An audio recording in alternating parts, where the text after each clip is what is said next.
Bar council of India ने अभी recently 13 मई 2025 को कुछ रूल्स निकाले हैं, जिन रूल्स के तहत अब फॉरेन लॉयर्स और फॉरेन लॉ फर्म्स इंडिया में आके प्रैक्टिस कर सकते हैं। इंडिया में लीगल फील्ड में पहले से बहुत कम कंपटीशन था। तो बात यह है कि ये कोई फ्रीलांसिंग नहीं है कि आप एक फॉरेन लॉयर या लॉ फर्म है तो आप इंडिया में फ्रीलांसिंग कर रहे हैं। नहीं, इन रूल्स के तहत आप प्रॉपर रजिस्ट्रेशन कराते हैं with the bar council of India अगर आप एक फॉरेन लॉयर या लॉ फर्म हैं। लेकिन इसमें कुछ रिस्ट्रिक्शंस भी हैं।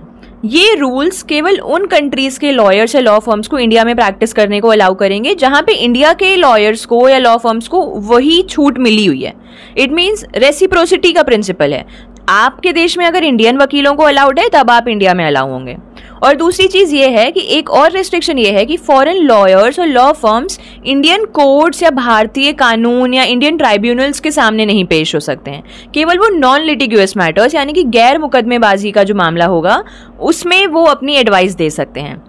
और वो अपनी एडवाइस इंडियन लॉ के मामले में नहीं दे सकते हैं। वो अपनी एडवाइस इंटरनेशनल लॉ के मामले में, इंटरनेशनल कमर्शियल आर्बिट्रेशन के मामले में, या कोई क्रॉस बॉर्डर ट्रांजैक्शन हो रहा है, इन सब जो इंटरनेशनल मामले में होते हैं जो फॉरेन लॉ से रेगुलेट हो रहे हैं उसमें वो एडवाइस दे सकते हैं।